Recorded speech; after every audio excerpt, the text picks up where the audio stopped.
podcast start. No!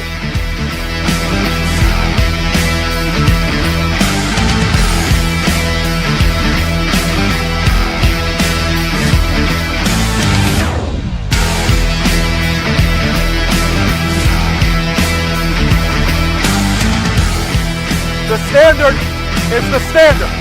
We set the standard. That's right. That's right. It is primetime Beef Huddle, and I'm your host, DJ K DuB Omaha. We are back for episode 31, preparing for those playoffs. Why? Because your Omaha Beef Nation have went on a 5-game winning streak, winning this last Saturday, 63-33 down in Louisiana. Ricky, welcome back to Omaha, man. I got a hold of you Saturday or Sunday, bright and early. What was that trip like for you guys down there? The trips are always fun when you're heading home from a win, but as long as that trip is, I think the guys are happy that we're not doing that one anymore, The way the schedule worked out, once they had to rework with everything that happened with Dallas, we were the only team on a bye, so they had to move a couple things around. So naturally, we were going on down there. The guys, a lot of great things that the guys went through, as far as some play on the field. But I think at the end of the day, I think the guys left while they were happy with the win. I think they all feel like, hey, we probably could have played better. I think they would all agree we have yet to play our best game of the season or a complete game. Although we had some flashes and some moments there where on all three levels, from offense, defense, and special teams, contributed us getting a win that weekend. Well, I can tell you, thank you again to Herd at Sports Bar and Grill out in La Vista and the watch party, especially those rump roasters who are always in the house with everybody else. We greatly appreciate you.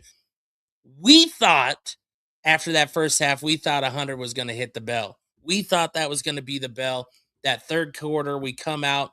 A lot of things, like you said, didn't go the way, but it's those type of things that just make this team stronger, because this is the time that you want those things to develop who you are, especially with so many new and people still trying to combine and put things together. Of course, we felt like there was a lot of good going, but we also saw that there was a lot of learning going on. And when you look at that aspect of it and preparing for this week for the 58th meeting of the I-29 rivalry for the playoffs, you got to look at it as that was the game that you need to make sure that the last preparation for this week is available. And you were able to kind of test some waters, I thought, in that second half. It was a little more testing and kind of seeing what you can play with more than it was, we're going to just keep putting that foot to the floor. Absolutely. I think that the coaching staff from Coach Loftus, Coach Kane, Coach Martinez, and Coach Marty all had a good game plan of what they were going to do. In that second half, in the third quarter specifically, we only ran 2 offensive plays, and one of those 2 plays was with 3 seconds left in the third quarter, So we really only touched the ball once in that whole quarter. There were some things going on, the clock running and everything else happening, but I think you'd agree that, hey, they experimented with a couple different things. We found out that Junebug can step on in and play D tackle, right next to Freedom, almost got a sack and everything else. But, I think it was great for the guys to have fun, but also at the same time, we were there to kind of take care of business, get out of that game with a win, get out of that game with no injuries, nothing major happening, and we were able to accomplish all that. So, it's definitely a good feeling going into the playoffs. Like you said, Kendall winning 5 in a row, but really winning that last game. It's one thing to win games that are close whenever you're games are going to be contested or whatever, but winning the games that you're supposed to win, that says something about the team as well. And I think the team did a great job of really kind of executing the X and O's on multiple levels. I think they would all feel that, hey, there was a lot of things they left on the table, some things that maybe we could have done better. But that's what kind of the practice and film study is for, because I think we all know, everybody knows when Omaha and Sioux City play one another, it's going to be a game, no matter what the records are, no matter what's going on, what's happening. And on top of that, when you add the playoffs to it, we got to be ready for a game this weekend. We're going to be tested on every kind of level. And I think there are some things we did in that game on Saturday that I think would potentially help us pull out a victory. But also, too, if we did a couple things in the game this weekend against Sioux City that we did in the game against Louisiana, we're going to walk out of that stadium with it being our last game of the season. That's what nobody wants that, you know? So again, I know the guys are focused in, they're locked in. We have an amazing coaching staff, amazing vets on the team. And they all know, hey, what this is about. I mean, for us, every single year, the first goal is to punch your ticket to the playoffs, because for us, this is when the real football season starts. That's what we're accustomed to and used to in Omaha, and it's going to be no different. And hey, it starts off with a familiar opponent coming out of the first round of the playoffs. Well, what I like is you started it off with, I mean, like the hair on my arms is seriously sticking up just thinking about this moment, because I talked about it at the watch party and made sure that, you know, the fans noticed it, was Junebug getting to play those snaps with his brother. And what it really went back to as well for me is that show last week with Rock, where Rock said one of the things that he loved watching while he was away, doing what he needed to do for his personal self, that he said about people willing to step in and step up wherever. Obviously, we know Dev has played a lot of defense more this year than he has last year, the year before, to where he's being a difference maker. I mean, he has, I want to say maybe 3 or 4 interceptions. I could be wrong on numbers. I'm not fully on that. Then when you saw Junebug do that, and I mean, this is a Brahma bull that's sitting there, and he played all game on offense, and he is giving it his all. Why? Because he knows that guy to his left and the guy to his right are doing the same thing no matter the score. And I think that is what's breathing heavily for the Omaha Beef, of why the success in the past 5 weeks, 6 weeks, however long, obviously I forget about the bye, but the past 5 games is just rearing its head and ready to just explode at the right time, like you said, in the new season, playoff time. Absolutely. I mean, Kendall, we have 2 guests that'll be joining us this evening. And Kendall, you said it just now, step in and step up. I hope that whenever the guests come on and join us, this season has not gone the way that we're accustomed to or what we're planning to. I don't think anybody would doubt that. At the end of the day, our goal is always to punch our ticket to the playoffs, and whatever happens, happens. So not only is it Kendall, I think what makes this team special this year is you have the players that stuck around from us starting off the season 0-5. But, these 2 gentlemen we're going to talk to this evening, these guys are talented football players that could have gone somewhere else other than Omaha.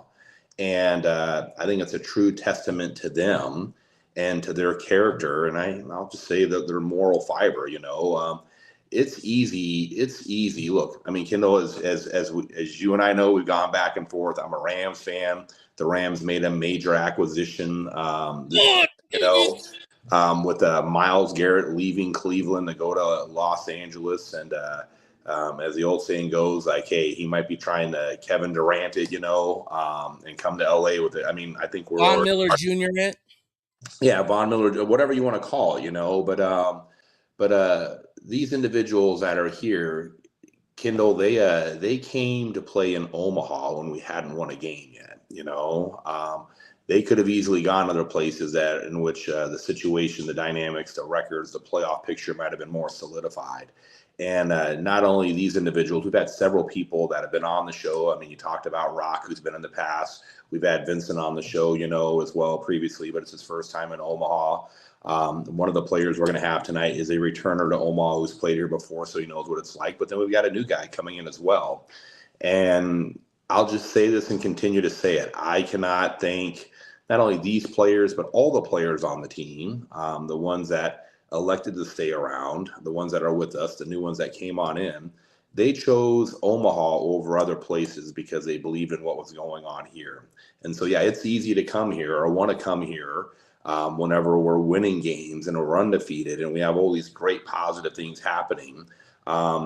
The way the season started wasn't our standard or what we're used to, but they bought in on what we were doing. And as you said, Kendall, they bought in and they stepped on up, and they've performed incredibly well for us the last 5+ weeks, if not even longer, and it's because of these guys plus other people as well that we are where we are today. And I hope that our fans really appreciate that, recognize that, and even probably give them some shout out in regards to, hey, coming here to Omaha, because I think at some point in time, not at some point in time, I know there were several fans that have been fans of us for a long time that are probably really questioning, hey, are we not going to make the playoffs this year or whatever? And as I have said and will continue to say, that as long as this organization has a chance, as long as we have the ability to put our best foot forward, to perform at the level and the standard and the expectation that I'm used to, but everybody else is used to, we're never going to give up. And these two gentlemen didn't give up on us. They could have looked at other places to go, and we're lucky to have them playing for us. Plus, there are people as well that we added to the roster last week as people watch the transactions and everything else, that, they're wanting to come to Omaha. I think we have an incredible reputation. We have an incredible standard of what it is that we're trying to accomplish. And we've had people buy on in. So we're very fortunate that, hey, because of them, we are where we are this weekend with going into the playoffs, and we'll see what happens after this game Saturday.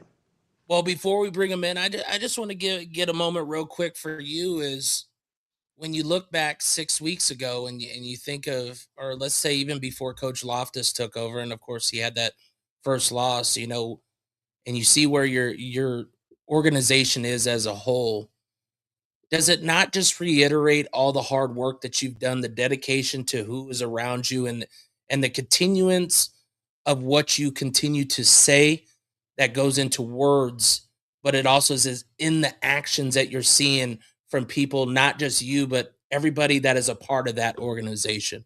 It's got to make you as an owner feel like you've said many times you can't do this alone. You can't do it alone, but you find out who your real dogs are, and you find out who is really here for Omaha Beef. Absolutely. Kendall, whenever you're 0-5, you're facing an uphill battle. You find out who's really got your back. And there have been numerous people that are new to the organization that have stepped up on multiple levels, from the players to people working in the office. One of the best acquisitions the Omaha Beef had was bringing in CJ Kane, bringing in Nicole as well. Those are incredible acquisitions for us. Coach Martinez joining the coaching staff as well. Whenever you're 0-5, it's easy to be down on yourself, look in the mirror, question what it is that you're doing. Kendall, they always say it's easy to make the right decision whenever everybody's watching, but whenever nobody's watching, will you still make the right decision? Well, for us, everybody's always watching. We are public, we're open, we're out there. Everybody sees what happens on the football field, wins and losses, the games, how it's being played, and everything else. And so, being able to make decisions of what you think is the best interest of the organization and having buy-in and belief from all of those people, even when it's 0-5, when people could have just packed it up and said, hey, we're working on next year, and now we enter the playoffs with the longest win streak at 5 games of anybody in the NAL. It's a true testament to all the people that have stayed true to the course, have not given up, have not mailed it in.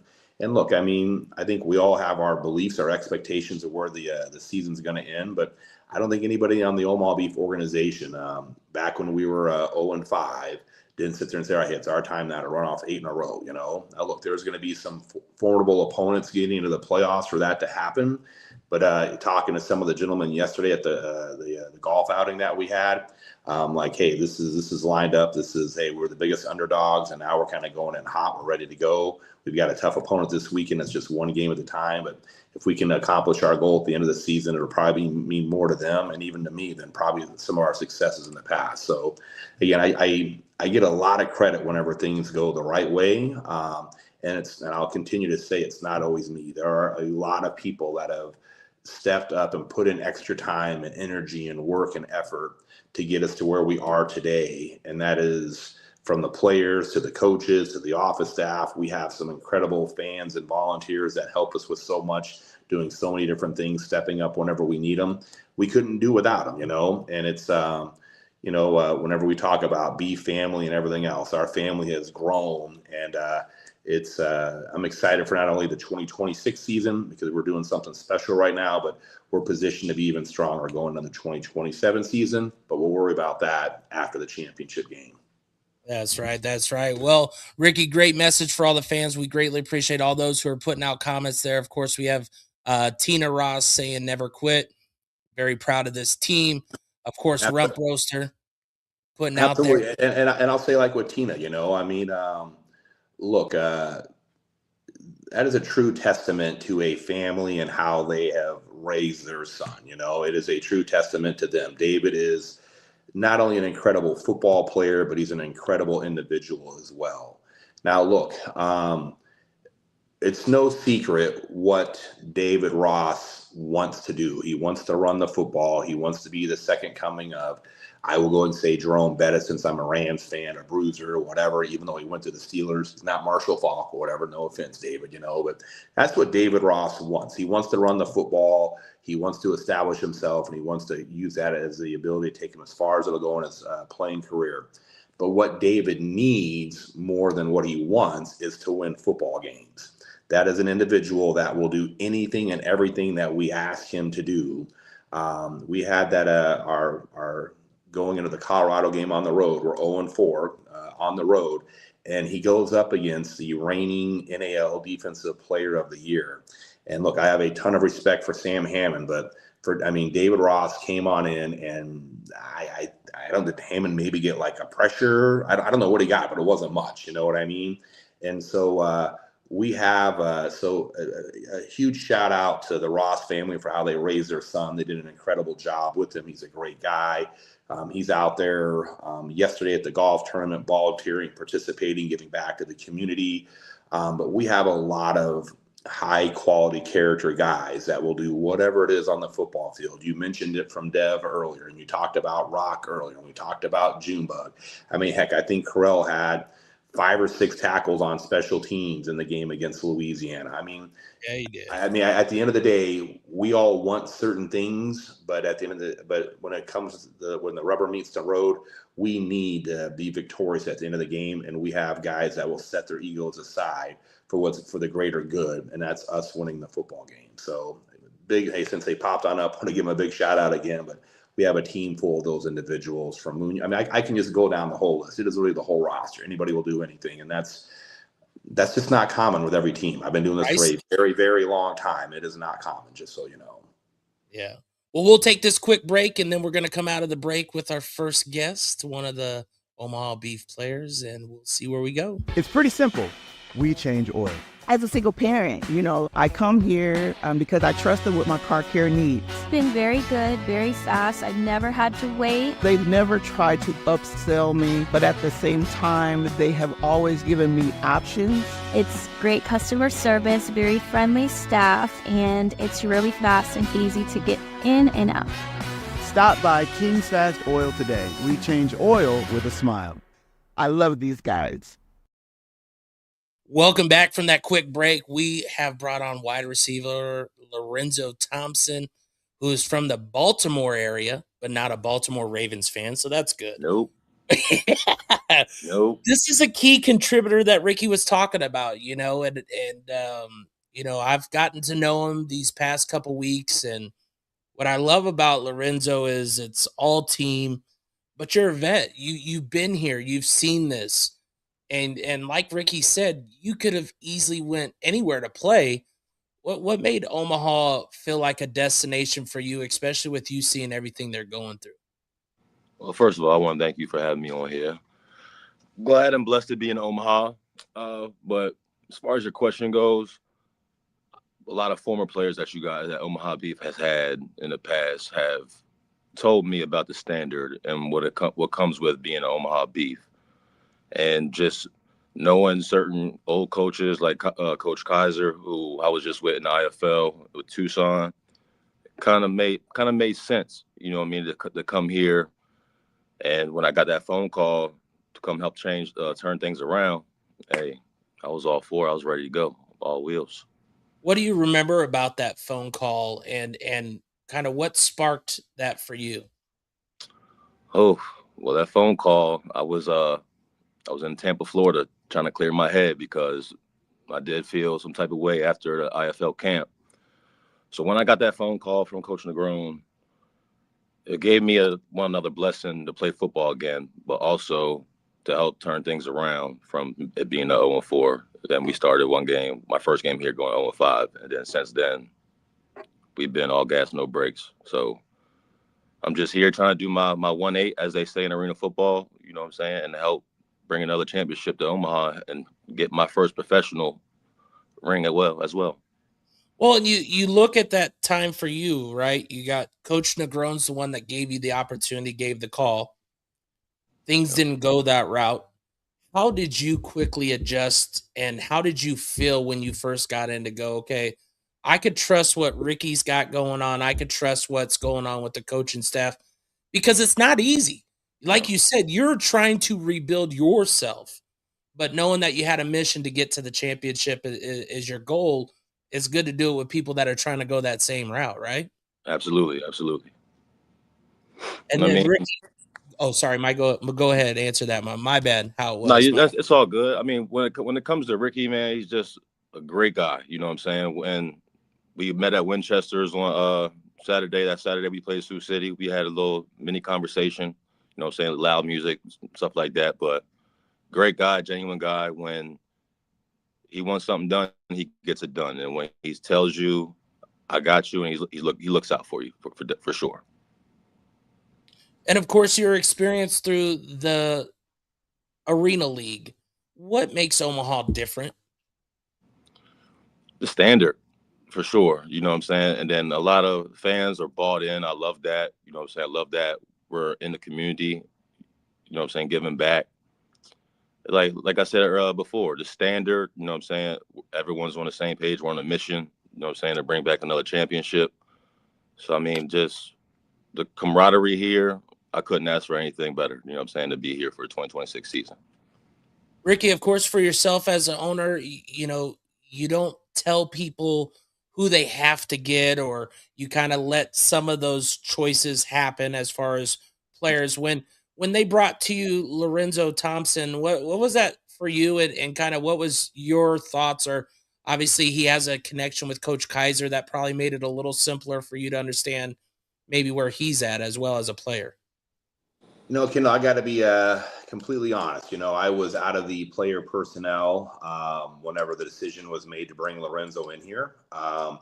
I remember having a conversation with Coach Kane about I call him LT, by the way. I had a conversation with Coach Kane about LT, and he said, no, he's actually a guy that we were recruiting prior to the season kicking off, you know, and you know, an opportunity came about to bring him on in, and there was somebody that we heavily recruited. We're trying to get here before the season even started. And I'll tell you what really impressed me about LT was, look, I mean, wide receivers, for the most part, are they got a little bit of diva in them, some kind of level. You know, they want the ball, they want to score, they feel like they can score every single play. And look, LT's got that ability to be able to do that. But what really impresses me the most about it is whatever his role is. Now, look, there's been a lot of times where his role's been to block for somebody else or take coverage with them. There's also been times where he has been wide open. I mean, like wide open. I'm not going to get into those instances, and the ball goes somewhere else, you know. But look, I mean, whenever the ball comes his way, he does what is expected of him and makes a play. And when the ball doesn't come his way, he is still putting in 110% effort. If you look at some of those long touchdown runs that D2 had last weekend, that Ross had, you look at some of the runs that Dudley had, none of those are possible without you see number 2 running down the football field, shielding his guy, blocking his guy, doing his assignment. And so for a position that gets a reputation of that diva mentality and stuff like that, look, LT's very confident in his abilities and his abilities to score when he touches the football and everything else. There's only one football to go around. And so I know that every single play he is going to bring his best and do whatever, his 1/8, as he says, to help us score, get a first down, keep the drive alive, whatever it might be. And that was evident from the very first game that we had with him playing for us. And so I will go back to what I talked about with David Ross. You know, at the end of the day, LT, what he wants, would love nothing more than to catch the game-winning touchdown with no time left on the clock and us win the championship and everything else. I have no doubt that's what he wants. But at the end of the day, he needs to win more than whatever it is, him scoring touchdowns and everything else. And again, he is just another example of the guys that bleed the orange and black and do an incredible job of representing us as an organization, us as a community, and us as a fan base. And we're lucky to have people like him representing us. You know, LT, that's a great message, and it's one that just continues to resonate. You know, and we see it on the field, we see it with you amongst the fans, and you at all the meet and greets. You're never shy about making sure that one fan feels like they're important if they haven't been said hi to, and that's what I really love about it. And when you look at when you first came to the Omaha Beef and you looked at the quarterback situation and to where you are today, what do you think that was dedicated? How did that get better? Obviously, Fine Espinoza is very grateful. That's the guy. But you, of course, I think maybe had 3 quarterbacks through that quick time. Yes, absolutely. Yep. We had How was that for you as a wide receiver? I mean, as a receiver, I mean, any receiver on any team, if you got going through quarterback changes, it's very hard to get a rhythm. You know what I'm saying? We can only do so much. And just like Ricky said, you could be frustrated, you know what I'm saying, when the ball doesn't come to you. But at the same time, those quarterbacks that we had, great guys, great athletes, it's a new system they got to learn, you know what I'm saying? They got to adjust to it like that. And when it comes to this arena football, you got to adapt, or it's going to be a long game, long road for you. So, I mean, hey, that's part of the arena football game, you know what I mean? Transactions are going to happen as far as quarterbacks for whatever position is needed. But, like, when it comes to me, I mean, like when I was in the IFL last year, we were at 8 quarterbacks before the first game. So, like, this was kind of, you know what I'm saying, it wasn't new to me. So, but I was just trusting the process that Ricky and player personnel, whoever's in charge of that, bring somebody in who was able to stick and help us bring this championship and help us continue this win streak we have going on. What should Beef Nation know about these past 6-7 weeks for you guys as an offense and how things are really starting to gel? And I mean, I know I've said it multiple shows, and obviously it's probably the easy answer, right? Mm-hmm. We're having the same 7 to 8 people every snap, right? Like that makes it easier. But there's other things that have to go in effect with that. What do you think is some things that maybe Beef Nation don't know is going on with that offense and why we're seeing the success that you guys are having? Excuse me. I'll say the camaraderie and what happens behind closed doors. We have had multiple cookouts, get-togethers, you know what I'm saying, not only as an offense, but as a team as a whole, come together, have a good time, watch football, you know what I'm saying, just chop it up. And I feel like that, you know what I'm saying, what's the word I'm looking for? That it goes a long way. You know, it goes a long way when you have a team that's balled in together. You know what I'm saying? They all have the same goal. And when that happens, when you have a team that plays for each other instead of playing as an individual, they're a very scary team to play against. We, of course, are going for the I-29 rivalry, which you have heard and you've played in now, the biggest rivalry in arena football. Yep. What does that feed for you, and how does that just speak into the game that has to happen this Saturday for you guys to win? I mean, we're going into an atmosphere that's going to be extremely loud. So we got to prepare, you know what I'm saying, come ready. You know what I'm saying, this rivalry, my first game here, was crazy thing is my first game was against Sioux City. The fans, you know what I'm saying, how it gets so loud in those arenas, that this rivalry is pretty intense. You know what I mean? So being a part of it, seeing what goes on with it and what comes with it, it's definitely a blessing to be a part of. You know what I mean? So I'm extremely excited for this weekend. We're going to continue this win streak, and we're going to try our best and do what we got to do to bring home this championship. Of course, for fans out there, so they could get a little bit to know LT here, Baltimore, Maryland is where you call home. What's some things that keep you even keel besides football? What's some of the things fans should know about you outside of football? Who is LT outside of football? Let's see. LT outside of football, you know what I'm saying? I'm a very generous, open-minded guy. You know what I'm saying? I'll stay to myself sometimes. I'll go out, you know what I'm saying, and give back to the community. That's what I love about giving back to the community, because at the end of the day, the kids are our future. You know what I'm saying? Without them having role models or someone to guide them to, or put them on the path to do what we do, you know what I'm saying? Sometimes kids don't have the guidance, you know what I'm saying? And they don't have some like heroes to look up to. And then when they come up asking for autographs, can I have your gloves? Can I have this? It shows you how much the game of football means to them, and how much it means to see a professional like myself so close up and personal, watching the game live, you know? So, I mean, Ricky, I outside of think that, we've said it a couple times. We've said it. They're like the Superman. They're the, to those fans, they are the ones that look bigger than life. absolutely. No, I'd agree. But look, here's the thing I'm going to say as well, though. With LT, he's just a straight, direct guy on how it is. You don't have to guess what he's thinking. You don't have to guess where you stand at. You don't have to guess what his feelings are on something. And the thing that I appreciate about LT on a level that he doesn't even know is that he's always looking out for everybody else, is what he's doing. He's leading by example, not putting himself in bad situations, but also he's looking out for other people as well, that they don't put themselves in a bad situation.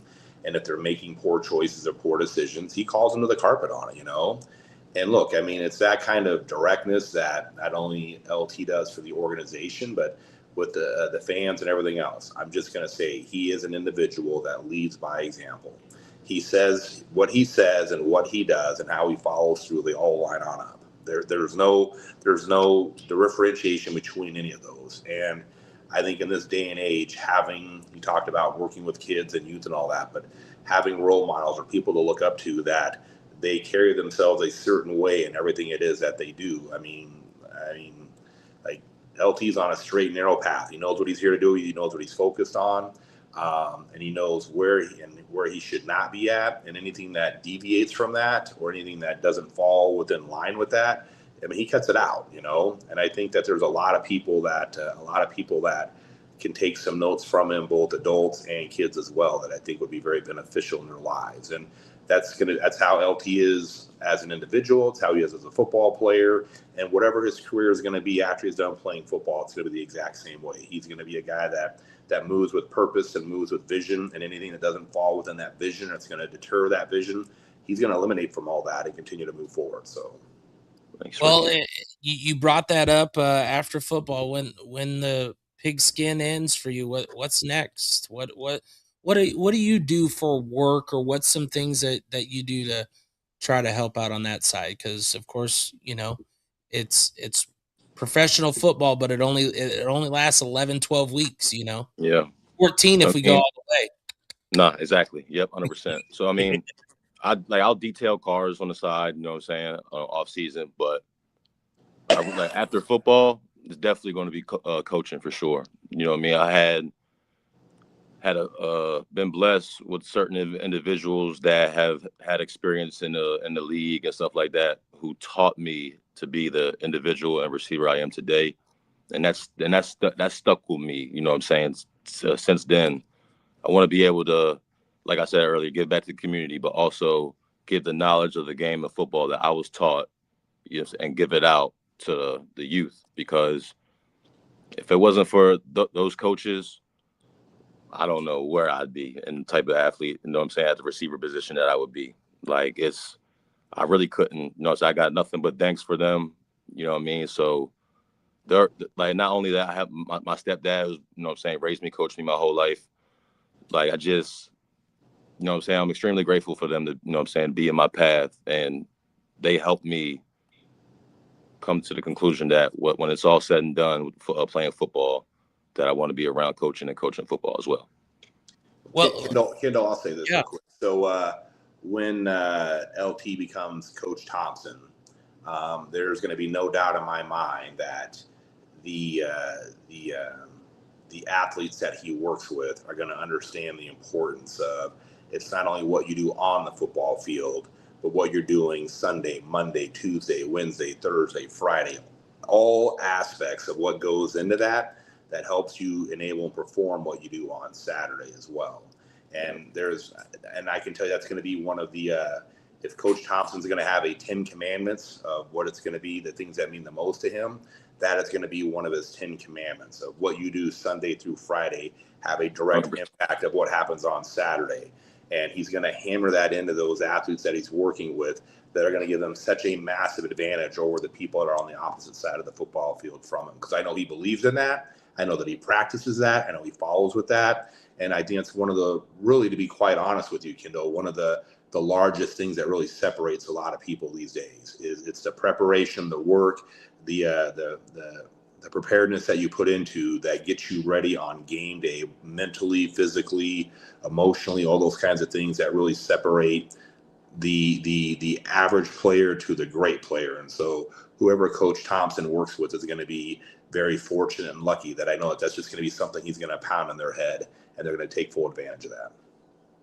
Man, that's a great message, and I know I feel it.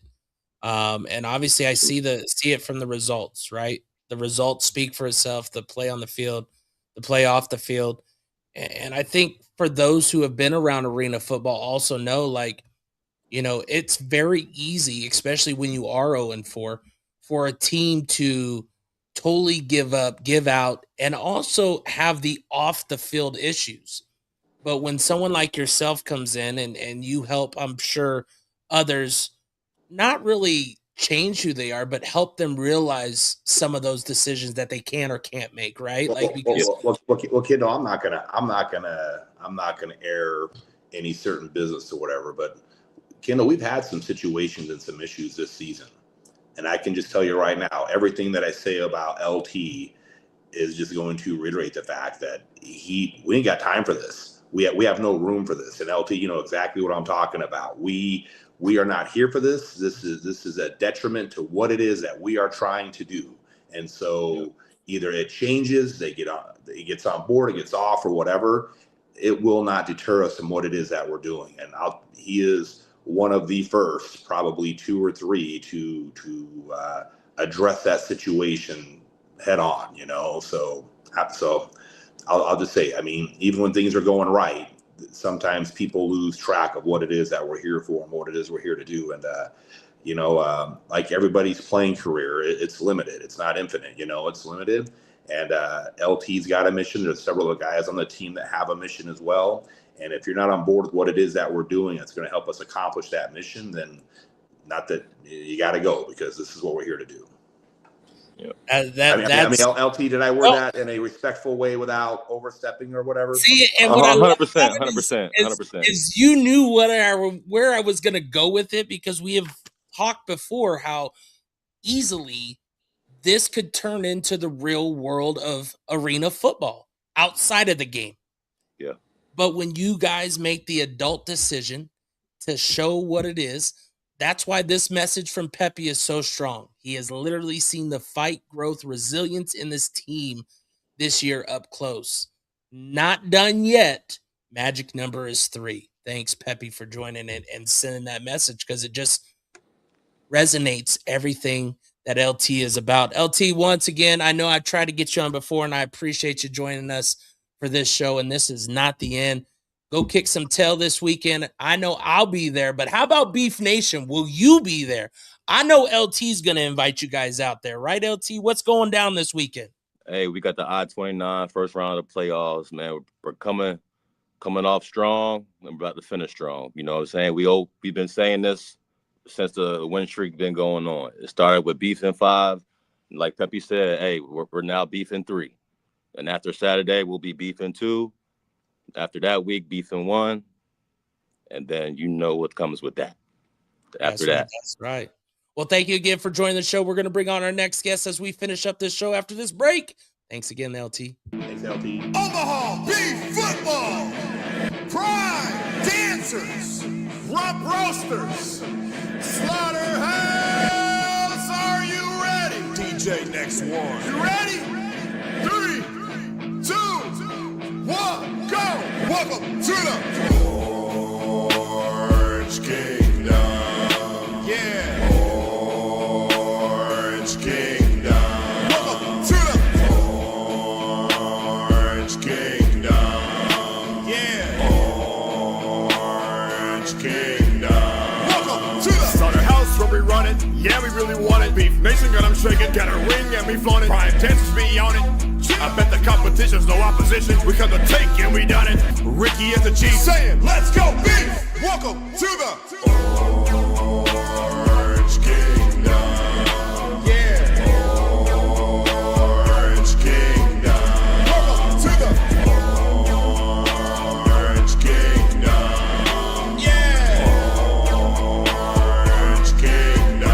Welcome to the Slaughterhouse. Orange and Black about to win this. Defense stays on attack. You on our hit list. Spiking, blocking, and dumping, jumping out the gymnasium. You want to see the best? Meet us at the Beef Stadium. Yeah. Orange Kingdom. Welcome to the Orange Kingdom. Let's go Beef. Orange Kingdom. Slaughterhouse. Orange Kingdom. Prime dancers. Orange Kingdom. Let's roll, baby. That's right. We're back to Primetime Beef Huddle. I'm your host, DJ K DuB Omaha. We got, of course, Owner Ricky Bertz. And up on deck right now, we got Shaq Anderson back in the house. Welcome back, Shaq. How is it going? Hello, welcome. Thank you for having me. It's been going good. It's going real good.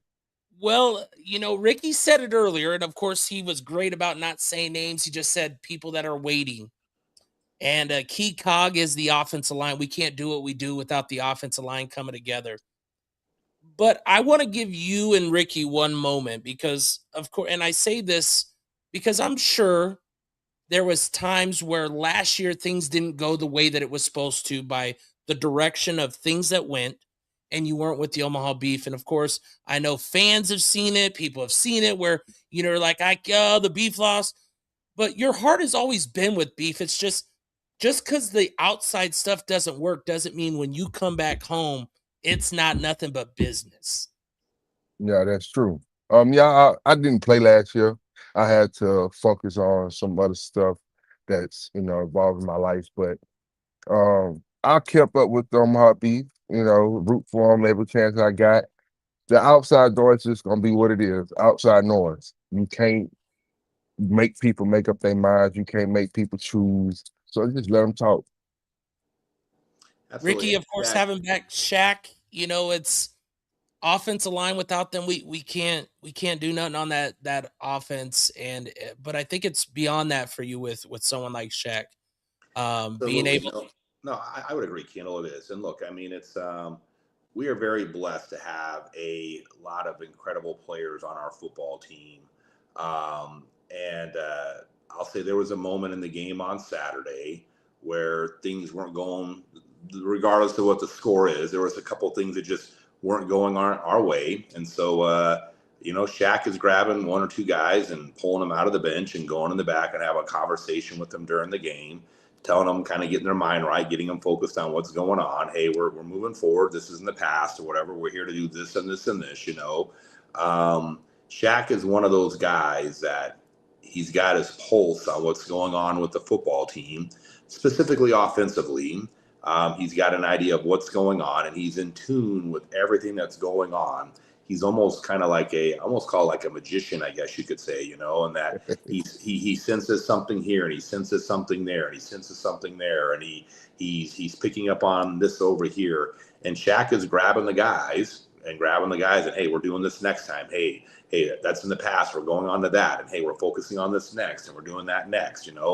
There's a lot of little things that Shaq does that a lot of people, maybe they don't realize it. But I know of at least 3 instances Shaq had pulled some people out of the bench and in the back part of the arena, and was having one-on-one conversations with them during the game, at halftime, during timeouts and everything else and stuff like that and just, hey, this is where we're at. This is what we're doing next. What do you need from me? Hey, this is what we're correcting or whatever it might be. And Shaq is almost like another coach for Coach Kane on the offensive side, just getting all the guys together on one page. And it's really just as much of a contribution to what he does on the football field for us as well. So Shaq, I saw that on more than one occasion. And Shaq, it wasn't just that game last weekend. You've been doing that ever since you got here, if that's who you are.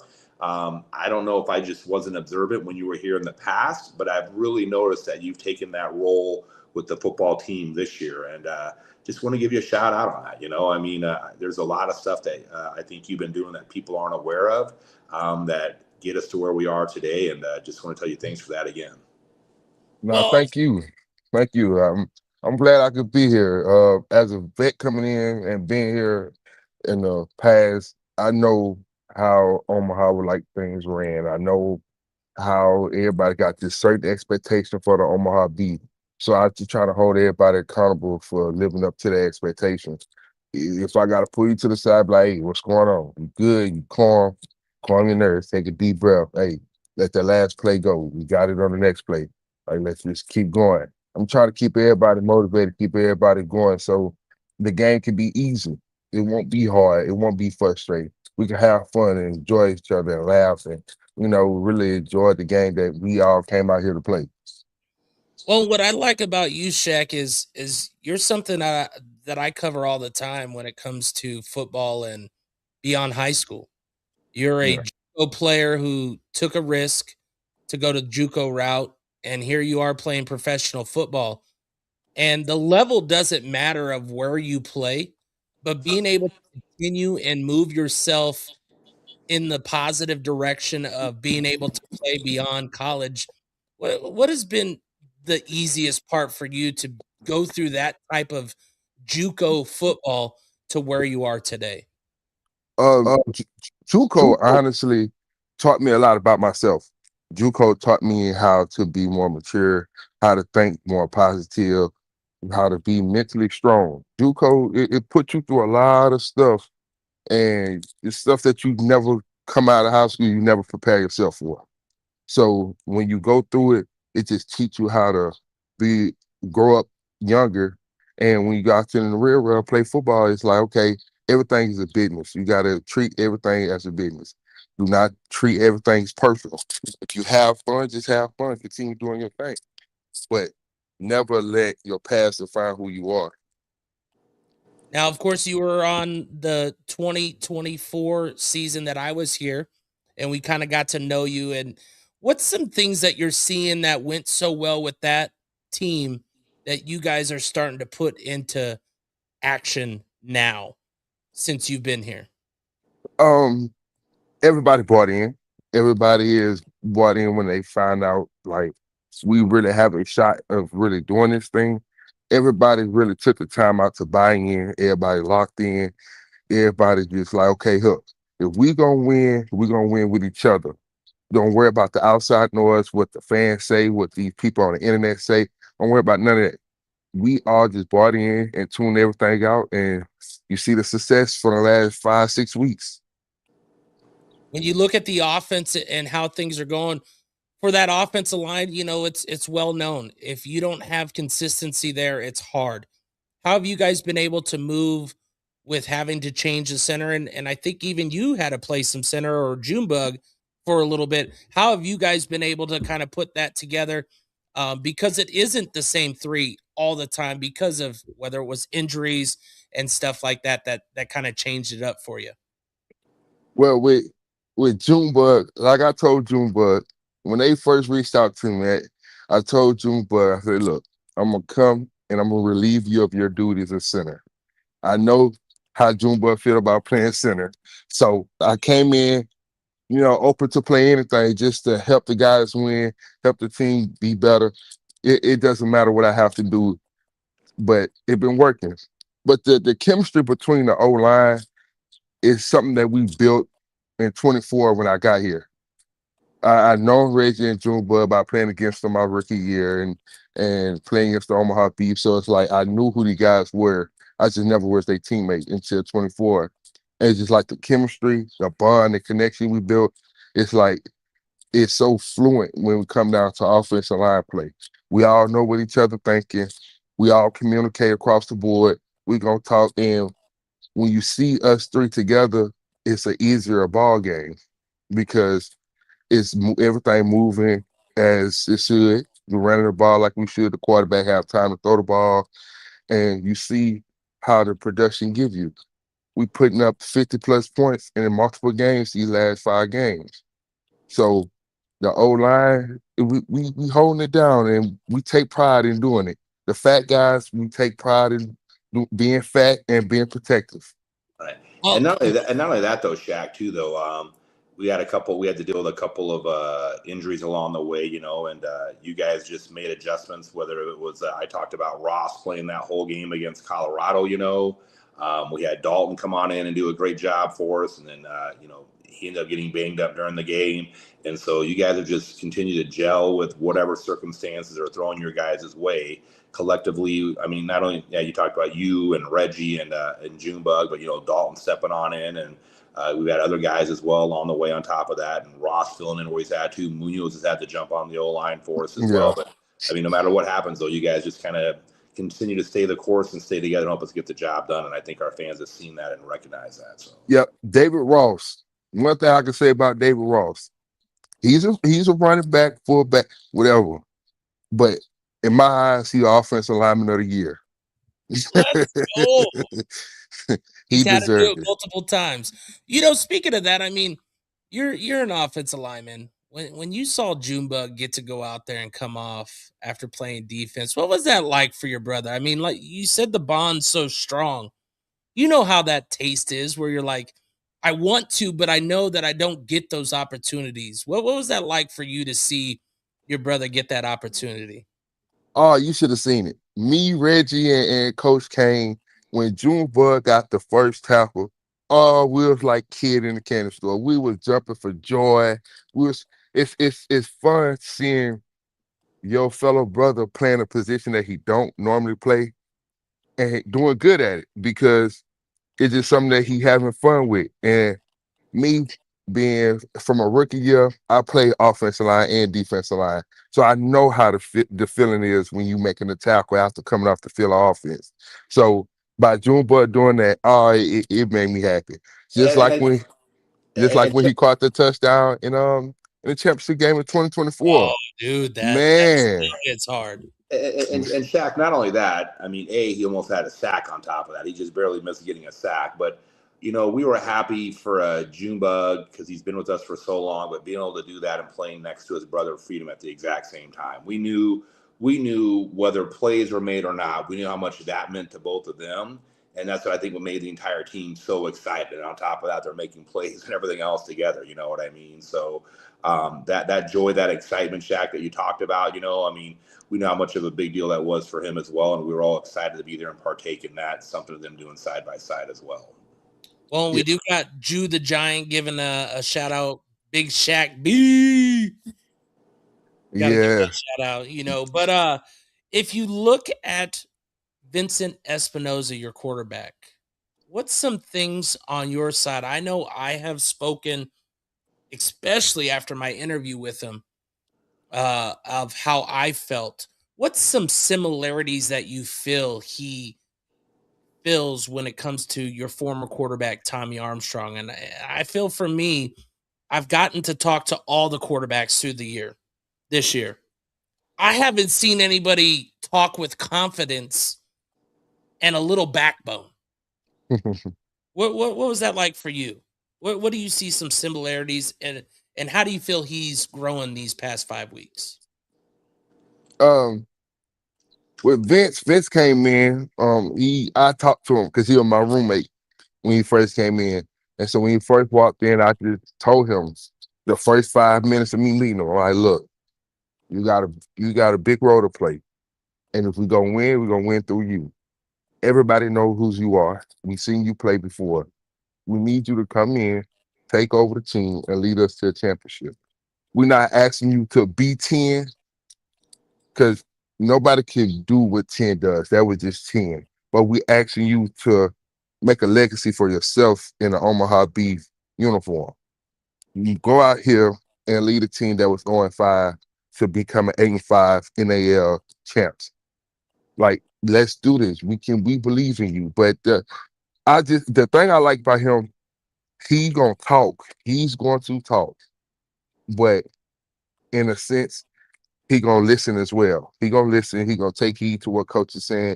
He gonna take the input of other players, his fellow receivers, O-linemen. He gonna ask what he needs to do to become better, and we'll tell him what he needs to do to protect him more. And he listen. So, it's really no comparison. They got their own different styles of play, and I really just like how he just comes through for us when we need him. And if I need to talk to him, like Ricky said, I'll pull him to the side, be like, hey. You're not playing up far. Relax, breathe, calm down. We got your back. You go out here, you play ball, and we gonna play ball with you. We your brothers. We got you. Whatever you go through, we're gonna ride together. Because at the end of the day, in the front, it's gonna say Omaha Beef. So we are playing for one. We're not playing for individuals. We all playing for one community, one team, and that's Omaha Beef. Man, I love that message. I love how when you can get it from the huddle and bring it to the primetime beef huddle, it just takes it to another level, because those are the things that, the conversations that are hard, right?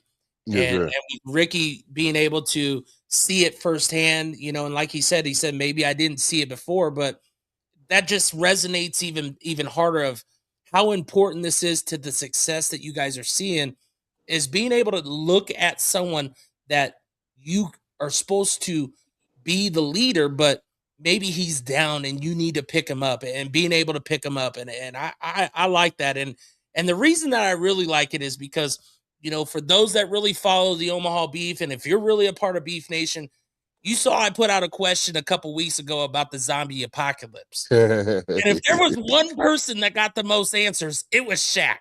Everybody trusted what Shaq do. They trusted this guy. And that is what you need, is where your teammates can trust you to be that person, especially when that zombie comes for you, man. So I'm glad to have you back. I'm glad, to hear the behind the scenes that Ricky was able to share, because those are the things that fans, that's what Primetime Beef Huddle's been about all year. And I appreciate Ricky for providing this opportunity for us to just go a little deeper with the players and get a little behind the scenes, and giving a shout out to Freedom and Junebug's mom. She wants to say thank you. It was a huge play for me to see, for her to see the boys play together. Absolutely. And then of course we got good old Rump Roaster out there ringing bells. Stomp your feet. Here comes the Omaha Beef. Yes, sir. Yes, sir. Well, we'll get you out of here on this as we're trying to wrap up. Ken, we got one more thing here, and I don't know if Shaq's okay with me saying this, but Shaq, I will start to say something, and you correct me really quick if I am wrong on here, but Shaq is in the process of relocate to Omaha. There you go. Yeah. What? Yeah. I'm in a process. Talking to Ricky and Jeff and everybody. I'm in the process of finding me a place to stay out here so I can become an Omaha Beef for some years going forward. Let's go. Yes, sir. Well, look, I'll say this. Having Shaq call Omaha home will just be another notch in what makes it a great place to live, because Shaq is the kind of person that's always going to look out for other people. Shaq is the kind of person that's going to do anything for anybody, a complete stranger and stuff like that. They talk about Midwestern values and everything else. And although Shaq wasn't raised here in the Midwest, Shaq is he's got that protective nature about him, and would do anything for anybody. And so when Shaq does move to Omaha and calls Omaha home, it will be a better place to live, because we have another outstanding individual here living in the metro area as well. So, yes, sir. Congratulations. Yes, sir. And Thank y'all. Thank y'all. ONE, baby. Thank y'all. Like I being down in appreciate Louisiana, y'all. though. You were back home, right?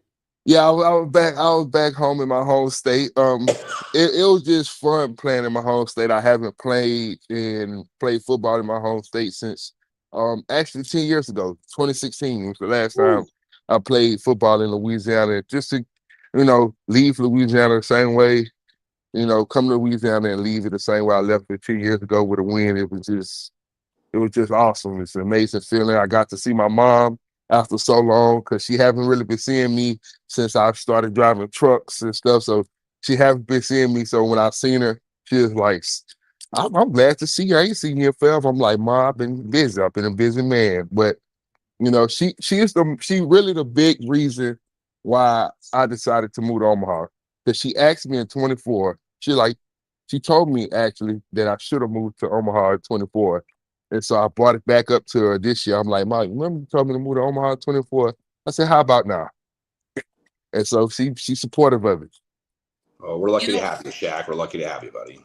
That's the amazing part about the sport is it's the stuff outside like family that, for us who may have lived in the same state, I didn't when I was a kid, but once I got an adult, I've been in Nebraska, but we take for granted the fact that we got our parents. And when I had Tommy on here and he's explained that his mom may have seen a handful of games between college all the way up until when he retired with the Omaha Beef. Like, people expect that parents just are able to just travel and do everything because there are parents that do, but it's these blessings where you get to go back home, you get to see mom, you get to get her blessing, and now we're gonna call Omaha home, man. And what are you doing outside of football? We'll get you out of here on that before we get everybody to rile up for this Saturday. What do you do outside of football so they know if they need something, they got you? I'm a big guy, so I drive big trucks. I'm a truck driver. That's my career outside of football. If you need anybody that got to move some stuff, call me. I'm CDL certified. So, yeah. All right. Well, I will make sure to keep that in mind because I think I actually just had a couple friends put out a couple CDL things that I don't have that. So I will make sure to line that up for you. As far as this Saturday, what should Beef Nation know for you and everything that's going on? And how do we get Beef Nation up there to Sioux City for that I-29 rivalry game 58? Hey, this weekend at I-29 rivalry, it's been a heck of a run, but it's playoff time, and we need all Beef fans to come out, bring the cowbells, the horns, the whatever. Bring the dog's dog, the neighbor's dog, the neighbor's neighbors. Bring everybody you can and come on out and watch us eat some Bandit stew. Woo! Man, you know what I like about Shaq there, Ricky, is words turn into action. And again, like I said, I said we got a great opponent. It's going to be a great game, and hey, wherever the chips fall after the game is where they're going to fall. But I know that all the players, the coaches are putting in 100% effort to put us in the best position to win. And like I said, we're going to see what happens after the game's over. All right. Remember, Saturday, 7:10 is the kickoff up in Sioux City. Hopefully you could come there and join us. It's only an hour and a half away. Maybe less if you're a fast driver, but that's on you. Do not do it because I said so, because I'm not saying so. Because I know I get there quicker than 90 minutes. But it is only 90 minutes away. It's a great time. Head up there early. They start their pregame. As far as we know, the rump roasters will be out there with a lot of the fans out in that parking lot getting the pregame going. Doors open an hour before, just like in Omaha, and be ready to cheer loud and proud for your Omaha Beef as they take on the Sioux City Bandits this Saturday. And always remember, as we get out of here, it's always what, boys? Go Beef!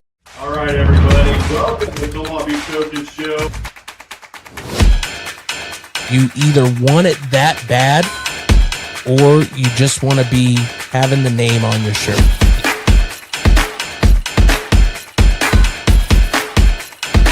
We're going to discuss with him everything going on here.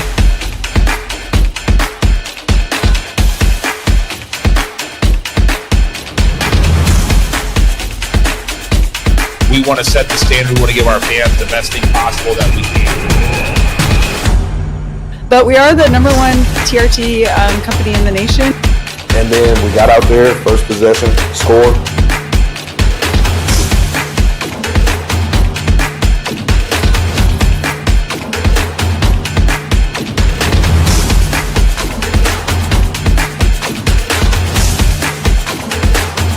We're going to be here every Monday night, 6 o'clock, Goose's, downtown Papillion. Let's get this started now.